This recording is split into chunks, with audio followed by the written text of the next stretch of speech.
I'm Harlan Cohen. Welcome to Before College TV Live. I am here with Evan Carmichael. He is an entrepreneur, YouTube creator with over 2.2 million subscribers. He's author of 4 books. His latest book is Built to Serve, and he is a true believer. He believes in you more than you believe in yourself. And I actually believe that you believe that that's something that you believe, Evan. Is that true? I think so. Yeah. Totally, man. I mean, I have been loving your material. I was just digesting your 50 rules for success. And I would say, if people want to introduce themselves to you and the work you do, is that a good place for them to start? It's so funny what people's entry points is.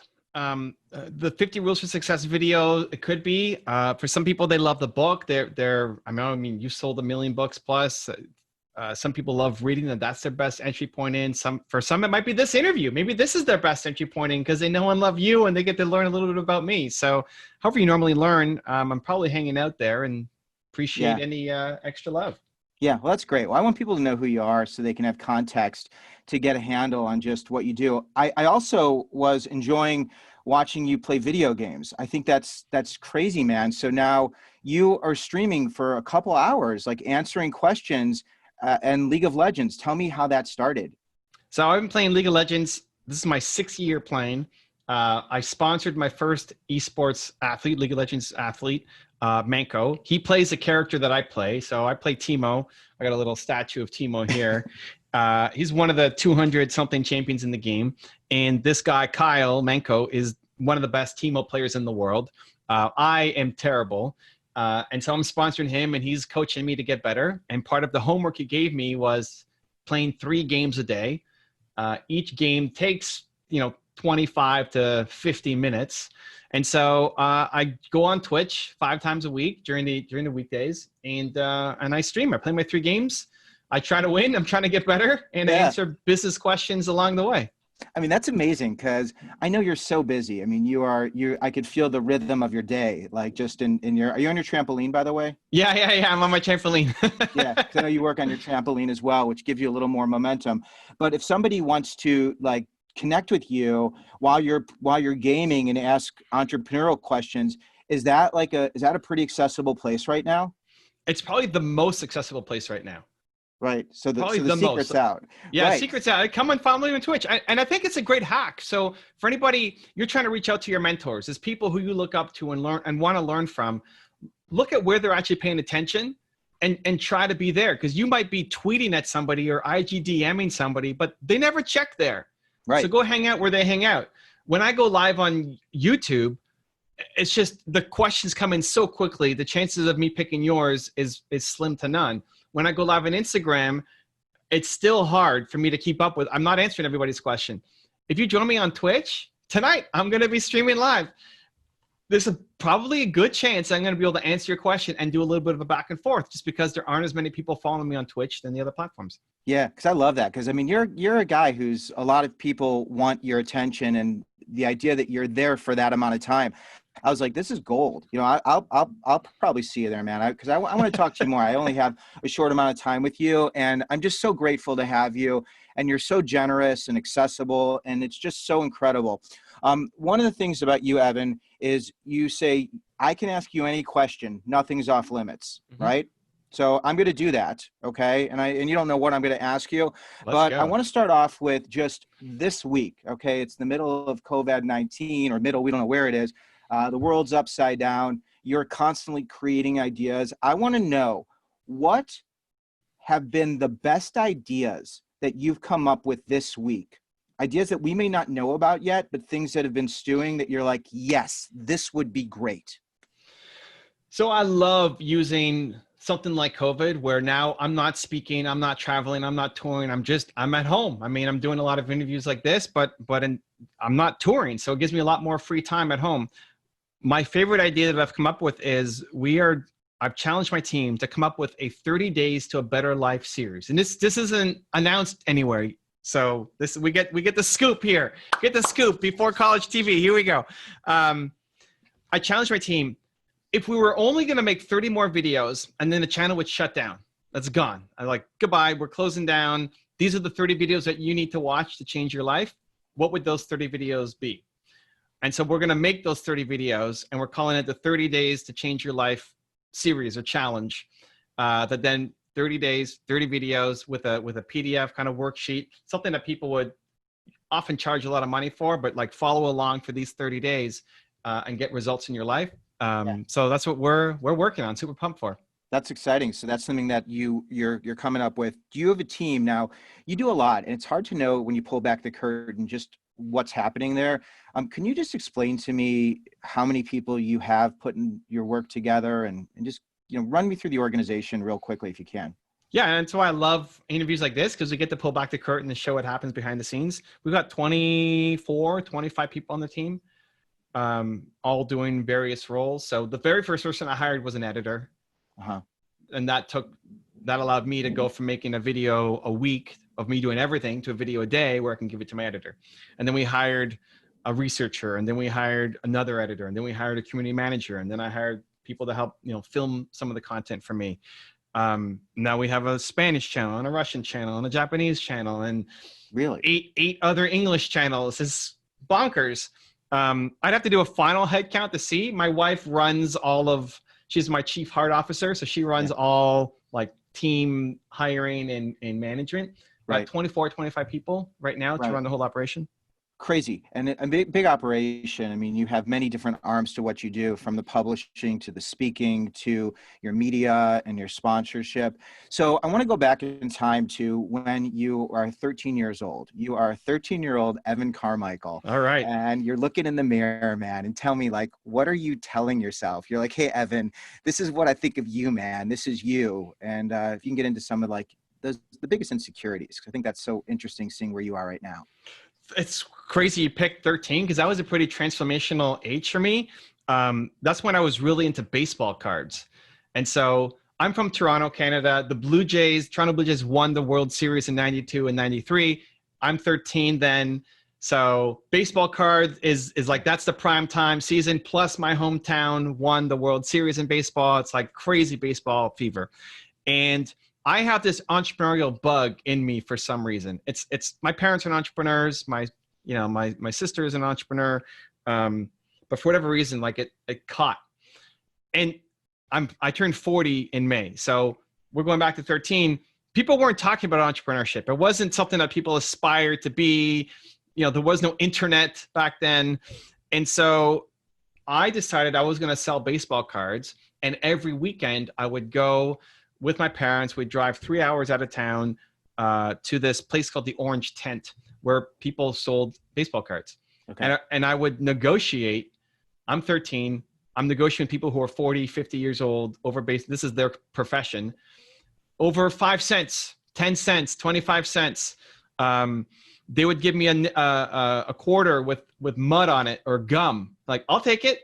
Right. It's like I cut my negotiation / entrepreneur skills. I was super nervous and afraid to, like, here's this adult that now I'm doing business with. And it felt like a real business to me. Like $1 for a card felt like a big deal when I was 13. But I learned a lot of just business and hustle. And the first time that I kind of did something for myself, and it was the early days of Evan the entrepreneur kind of blossoming. So were you a confident guy? Were you kind of an awkward guy? Were you a ladies' man? I know at 13 it's a little young to be a ladies' man, but I wasn't a ladies' man by any stretch. I was and still am very introverted. Yeah. I don't go and say hi to people. I don't talk to the person next to me on the airplane. COVID is actually not that bad for you. I'm just at home all day working. This is normal life. This is easy for someone who's introverted like me. Right. I was working on building my confidence and my belief. I think I've got a picture behind me on my wall of my parents and me here when I'm 8 or 9 years old. It's a little bit early, but they would always tell me I'm Evan because truly Carmichael, I could do anything that I believe that I can. And despite the fact that they're not entrepreneurs, they really were pushing me and my sisters to do whatever we wanted to do. And so I was still discovering myself, at 13. I was the worst student in my family. My sisters were getting straight A's and I was getting B's and C's. I mean, I wasn't failing, but I was getting B's and C's. and just trying to figure out what my role is. I'm the middle child. I'm the only boy, and dealing with all sorts of, self-confidence issues as I'm trying to find my role. Yeah, I mean, that's really what I'm digging at is you are, incredibly visible and you're out there, man. I mean, I love that you put yourself out there. Even when you broke your neck, you are out there with your brace. Like you're delivering your content. You're like, I got a brace, man, but you know what? I got something to say. And where you were back when you were younger, Evan, with so many people can, I think relate to that. When did you go from not believing, and maybe you never had to not believe, but when did you start really believing as a teenager? Was there a certain moment where you realized, you know what? Yeah, I can. I think in my last year of high school, all the way through my life, as much as I can remember, I would always be worse than my sisters academically. And I remember twice a year we'd get a report card and I'd have to have the talk, in my parents' room. They sit me on the bed and they'd basically talk to me about my grades and how I'm getting B's and C's, and my sisters are getting A's and I need to pull up. And they would always leave, to their credit, with a more of an empowering belief. Like, again, you're a Castrilli Carmichael. You can do anything you believe you can. There's always a push forward, as opposed to like, you suck. Why are you not getting better grades? And their hope and expectation of me was to get A's, just be an honor roll student. What flipped the switch was my last year of high school. I became a lot more motivated and I got straight 90s. And this is when my expectations for myself became more than my parents. All they wanted was straight A's, right? That's an 80. Straight A's, and I got straight 90s. And not even my sisters nobody in my family got straight 90s. What are 90? Is that Canadian for like 90s as opposed to 100 here in the States? Oh, so it's out of 100. Like you can't get 100 as a score. No, nobody. No. Oh, well, maybe they do that in the US. You can't be perfect. No, you can't get perfect. Like the teacher won't give you perfect. I love that you can't even be perfect, because I always say like I'm a 9.5 on my like absolute best day. I'll never be a 10. Yeah, because I never want to be. But I love it. So you are a 9. All right, so that makes a lot of sense. So you exceeded your sister's benchmark, and all of a sudden it was like, who's this guy? Yeah, I exceeded my parents' expectations for me all the way up until my life at that point. So I'm going back 17, 18. Yeah. Well, how old are you in your last year of high school? 18. Just about. Yeah. Yeah. And all the way up until that point, as far as I can remember, it's always a twice a year conversation. I'm not where my sisters are at yet. I'm always going to get the worst scores. And then suddenly I leapfrog them to be the best and more than what my parents expected of me. Right. And then now it became, like, what else can I do? Right. What's my next thing? Yeah. Yeah. It's that shattering. It's that, gosh, I talked to this one student. She's a first generation student. I was doing some work in the middle of state of Washington. And she's like, a child of migrant workers. And she ended up going to college, first gen student, really struggled to get herself through it, and, got through it. And then she went abroad to Spain. And she's like, oh my gosh, I can't believe I'm in Spain. Like I'm a first gen student who like has nothing. I'm in Spain. And it was this crazy thing that happened where it shattered all self-limiting beliefs, like that moment where anything's possible. And I think that's the thing, I love that you mentioned that everyone could grab onto, because I think that's the difference between believing and not believing. Now, you continue to put yourself out there. You take a lot of risks, and I'm obsessed with rejection. I love rejection. I don't love getting rejected, but I'm great at handling rejection. Okay. And I know that you've been rejected a lot. Like I imagine you are just as much a king of rejection, right? Yeah. When have you been rejected recently where your feelings have been hurt? And this is where it could be with your wife, all right? Because I like that stuff too. I like relationships too. It could be with someone with business. I don't need to lead you anymore, but I want to know when you've really been hurt. Maybe something you haven't shared before. I think of a macro rejection. I mean, on a micro, it's like yesterday I got rejected and it hurt. What was that one? Just give us that. So here, like I have my new book, right? Built to Serve. There's a bunch of people that I've helped I've had my YouTube channel for 11 years now, right? April 2009 was my first video. It's 11 years. I've got it up here too. So people, the best thing to do for Evan, I don't want, I hate to watch my interrupt first you. video. Oh, it's great, man. I'm so fascinated with, I want to know how people get to where I want to be. Yeah. And when I look at people, like I look at people who are in my corner, and you've been in my corner. You don't even know it. You've been in my corner. So anyway, getting back to your rejection, I don't want to take that away. So I've helped a lot of people over the past 11 years and given them a voice and exposure. And now it's ask time, right? Like, hey, I've got a new book out. I'd love for you to help me. And first of all, I'm already like, even talking about it gives me anxiety because I hate asking for help. And especially the thought that in the back of my head is, ooh, well, did I do enough for them that they're going to help me or not? And then if they don't help me, it's rejection. It's I'm a failure. I suck. And so there's this procrastination that happens before I do my outreaches. And logically, it's like, it's not that big a deal. They say yes or no or whatever, but it's emotionally, it's still, I have to get myself emotionally comfortable to send the text message or the video or the whatever. And I sent out, there's 10 people who I really wanted to get, who I've done a lot of work helping. And 2 of them wrote back to say, yes. And the other 8, it's like, you see that they saw the message, but they didn't write back. Right. And it's like, I was like, do I write again?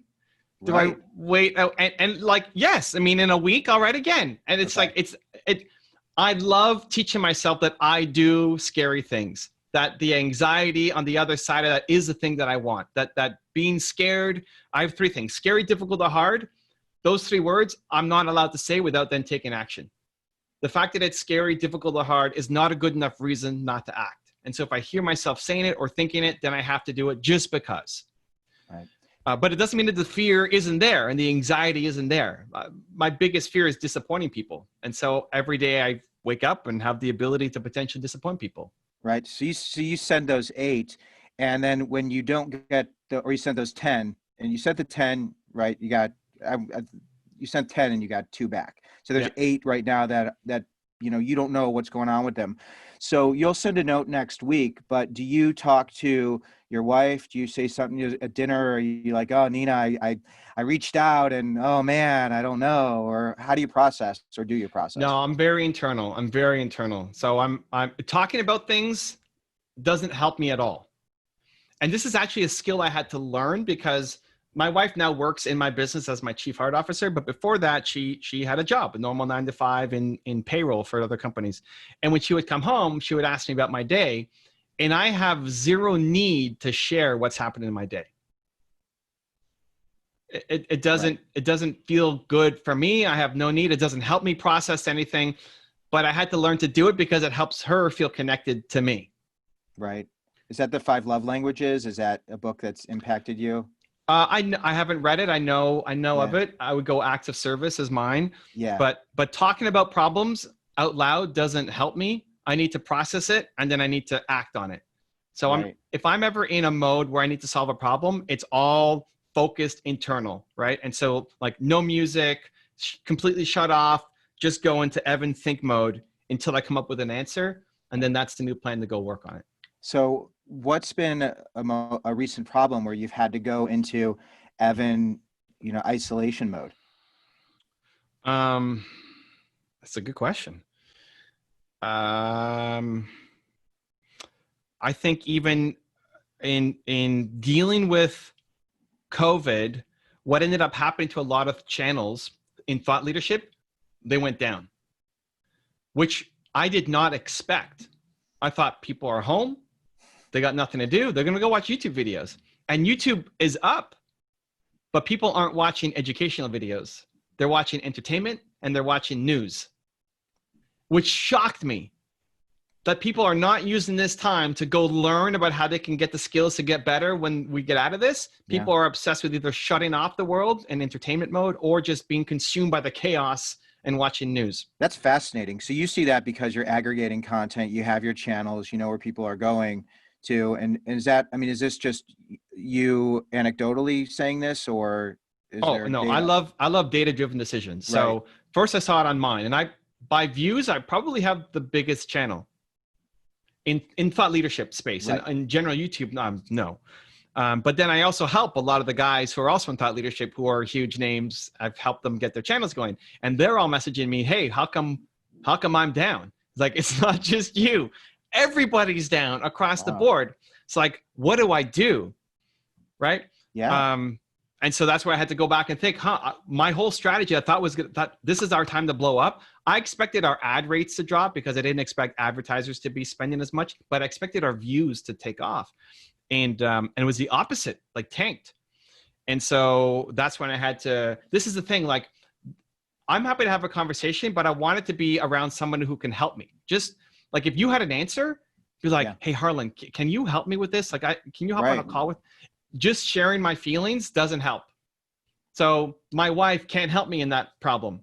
Right. So just saying, this is why I'm so screwed and I'm not sleeping, because it helps her know what's happening to me, but it doesn't help me to share that. So have you come up with an answer from this? Because just being current day, I find what you're saying, incredibly interesting, and I'd love to know if you. The answer is talking about COVID through your lens. Right. Which is what I've done and then encouraged other people to do. So for me, what we're doing is talking about COVID, but with a positive spin on, hey, use this time now to invest in yourself and your skills. But if I was doing a regular top 10 video on somebody, it would tank. Yeah, I noticed that from a lot of influencers, that you can see that they had a lot of stuff in the queue when it came to their different verticals and what they were putting out there. And some of it was kind of tone deaf. You could see, and it just so missed. And what you're saying is so interesting. And I love that you lose sleep still. Like, you're incredibly successful through the lens of everybody who's seeing, you're an author and you've got these amazing books, you got this incredible YouTube channel, but you still have trouble sleeping at night sometimes.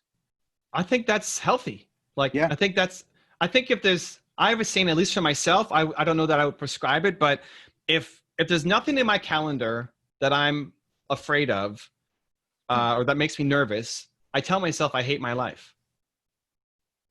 If there's nothing that I lost sleep over in the past, month or 3 months, then I hate my life. Then it's just boring photocopying inside my comfort zone, same day over and over again. Right. So now, if every day you're not sleeping, and okay, now there's definitely a balance that you have to strike for yourself, but there needs to be things in your calendar that make you anxious, nervous, scared. Yeah. And I like seeing you this way.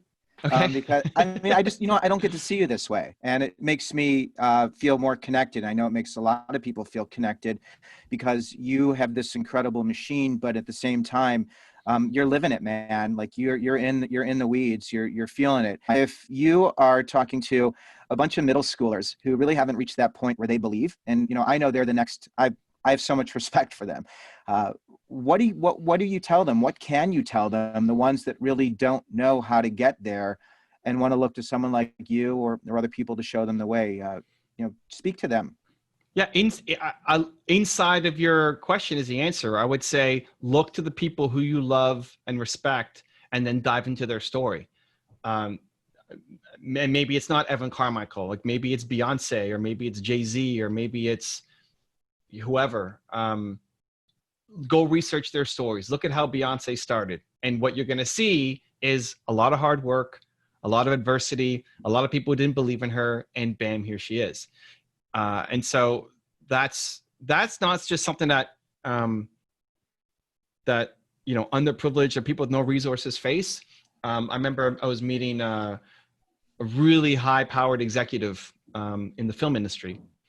And he invited me to his place. Like, why does he want to talk to me? Like, I just have a YouTube channel. This guy's won 40 different Academy Awards. And he said, Evan, man, thank you for coming to meet me. I got to ask you, I'm trying to motivate my son to work harder. I don't know how to do it.